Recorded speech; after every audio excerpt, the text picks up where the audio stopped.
everybody, it's Dana and welcome back to day 3 of the holiday card series. Today we're doing some watercoloring, but the watercolor that I have today is becoming my all-time favorite. This is from Yuli Watercolors. I will drop her link below. They are gorgeous and they work stunningly on black cardstock. So let's go ahead and get started. I'm going to go ahead and pull in my Misty, and I'm using some of the Hero Arts black watercolor cardstock. I'm going to pop that in the corner, and then I'm also using a newly released stamp set called Peace on Earth, and this is from Simon Says Stamp, and I'm going to be using some of the stars. Now there are 2 angels, I believe, and 2 birds in there as well, and I will link my blog post below so you can see the card that I watercolored as well over on my blog. So what I'm doing here is just kind of lining up some of those stars, which are absolutely so gorgeous. I'm going to line them up so I can go ahead and flip my paper around and I can get 2 stamps without moving the stars. So to get started, I am going to do some heat embossing on this because I do want a crisp line. So I'm going to just go ahead and use my, this is the rabbit hole, I think it's called, Cottontail. And I'm just going to put that all over my paper. Now it is going to leave some residue behind, but I'm okay with that. I can kind of brush it off a little bit later. Now I'm going to go ahead and stamp this out with my Versamark ink. This is a watermark ink, but this is how it allows us to go ahead and do some heat embossing. So I'm gently kind of pushing on those stars. I don't want to push them too hard because then I'll mess up the details of the line. So I'm kind of just like walking my hands across it really quickly. Then I'll lift it up. I'm kind of checking to see if I have enough ink on there. And I believe I should probably stamp this just one more time. Just for, the sake of when I spin this around, I need to make sure I can heat this. So now I'm going to come in my pressure tool. I'm not pressing too hard. Again, I don't want to bloom out those lines, but now I can actually see it a little bit better. So I can go ahead and flip this around. And as you can see, I did not move the stamps at all. I'm just going to go ahead and restamp them because I can fill up this card panel and cut some tags out of it. So just need to move my magnet over to the side, and then I can go ahead and press this down as well. Now, if you wanted to do an entire card panel like this, doing a 5x7 or doing a standard size card with just having the stars, I think that would be beautiful as well. But once you see how gorgeous these stars look with the watercolor, you're going to be floored. Now, I'm so sorry that you saw that my video went dark. I'm actually filming in front of a window today, and we had a little bit of rain come in. That's what happens when you live in Florida. So the cloud had came over and I'm facing the front of my house. So there's nothing I can do about a quick little rain shower here in Florida. So I went ahead and I'm adding in some of my white embossing powder, just flicking off any pieces that I don't want lingering around. And then I can turn this panel around and easily ink up the other stars that I have on here. This makes it really, really quick to have a background done with embossing by just having a piece of paper large enough so you can swing it around and grab those other stamps, or those other images rather. So I'm going to go ahead and place this back down, and I'm not going to heat set this just yet. I want to kind of fill in my space where I know I have some openings. So word to the wise, if you're going to do this, make sure, one, that you have enough embossing powder on there and you don't kind of like move it, because you're not going to be able to restamp that image again in, precisely the right spot. So I'm being kind of gentle on how I'm laying down these stamps so I don't mess anything up. I'm going to pick up that first one. I'm going to go ahead and stamp that down as well. And like I said, this would be a beautiful and fun card to do, even if you wanted to do it in a card. But I'm going to turn these into tags. So once again, I'm going to flip that over. I've left that stamp right in place. And all I have to do is fill in that corner. And by magic of a thunderstorm leaving, the video has brightened back up again. So I went ahead and made sure to cover up those last couple of snowflakes that I put on there. And then I would just use a dry paint brush to knock back any of the embossing powder that is sticking onto this cardstock. But it's very, very minimal, so that is good. So once I clean up those areas, I can go ahead and start heat setting this. Now, I don't want this paper to bow too much. So as you guys know, I like to start heating from the back of my cardstock, and then I'll bring it around to the front. And that's just to keep all of the embossing powder from like blowing everywhere. I make sure that my gun is really nice and hot. And then this is an easy way to mount embossing powder and not get so much of a bow in your card if you do it from both directions.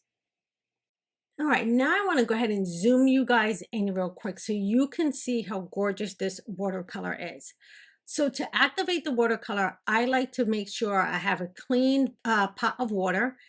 And I always keep a water, like little container, this little sprayer thing on the side of my desk. Anytime I'm watercoloring, I have water ready to go and I don't have to keep running back to my kitchen.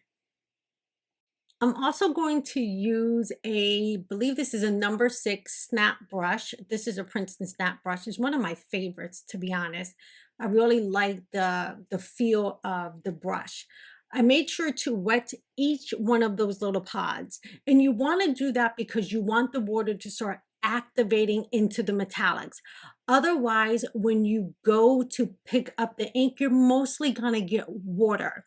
So as you can see, I'm really working my brush into that watercolor to make sure that I'm going to get a lot of the metallic when I come to my card and less water. So anytime you're using these kinds of watercolors, the metallic watercolors, I really, really suggest that you wet them so they're ready to go when you're ready to start painting.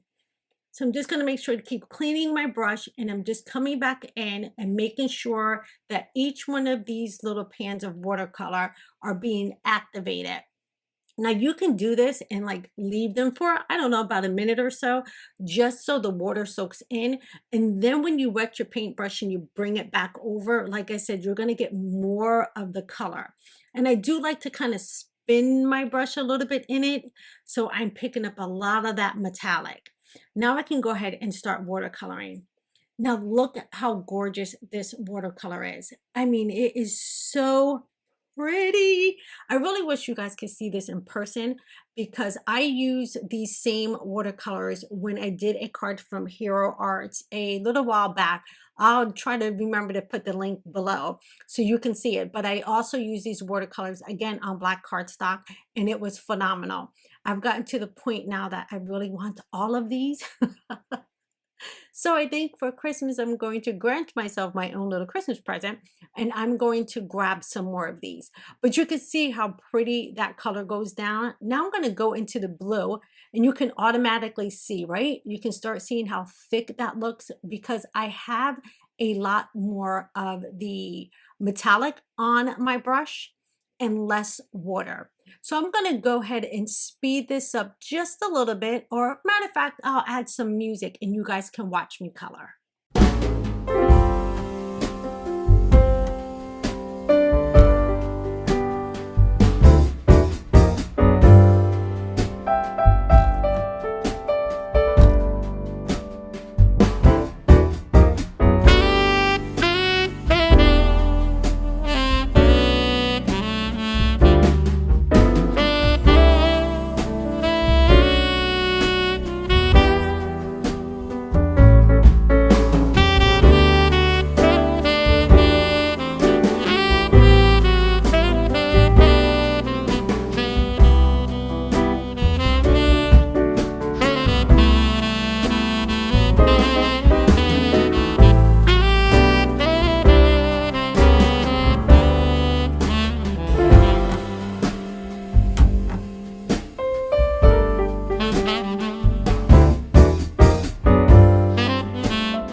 All right, now since I have most of the coloring done, I just want to lift this up and let you guys see how gorgeous this is. Look how this metallics work on this black cardstock. And look how gorgeous our snowflakes are. Now, I did want to take a little bit of the metallic and kind of just flick it on here. You know how usually we might do it with like black ink or gold? I decided to keep the metallic theme running. And I'm just going to grab some of this blue. I'm going to water it down just a little bit, mix that in there, and then I'm just going to go ahead and put some paint splatters on here. I think that kind of fills in the background nicely without I felt like I needed to have something to ground my stars, and added just a tad bit of that metallic watercolor is really going to bring this to life. I love the movement in here, and I love how pretty it looks next to the stars. Once I added the metallic, I did decide to add in some of the Hero Art white shimmer spray to bring in some of the white element that we have in the heat embossed stars. I think that just really pulls everything together. And if you don't get the splatter you want, use the nozzle, make your own splatter, make your own little snowflakes in the background. Remember, this is card making, not science.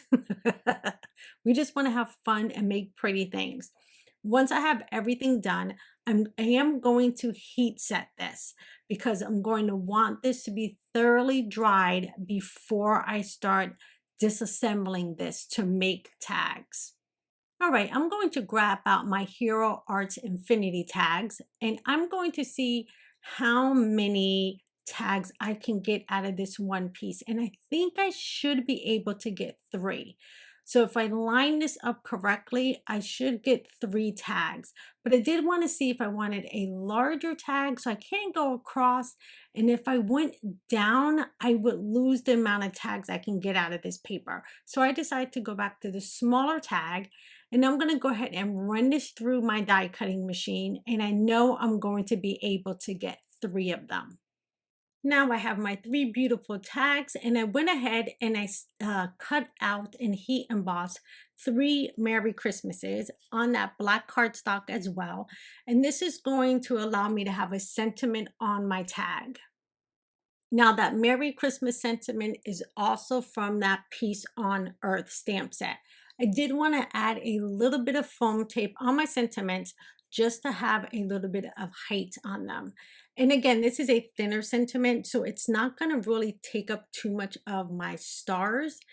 It'll just take up just a little bit, but miraculously, die cutting all of these out, I was able to get at least 2 stars on each tag.